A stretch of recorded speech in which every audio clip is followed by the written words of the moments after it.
How to transfer iPhone photos to external hard drive. Hello everyone, I am Bishaka and welcome to our channel. Now let's get right into the tutorial. Firstly, go ahead and open the Photos app and then tap on the select option on the top right of your screen and select the photos that you want to transfer to your external hard drive.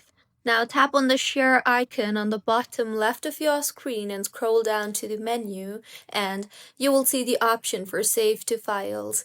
Tap on that and now in the interface that you will be led to, you will be led to on my iPhone tab by default, but go back and tap on the browse option you see there and further under the locations tab you will see all the location that your iPhone is recently connected to. So in here, go ahead and under the locations tab, navigate to the external hard drive name that you are connected to and tap on it.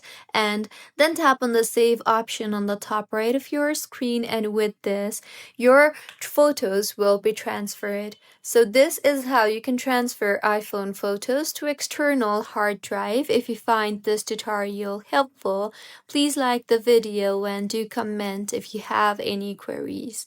Also, do subscribe to our channel for more helpful tutorials like this. See you on the next one.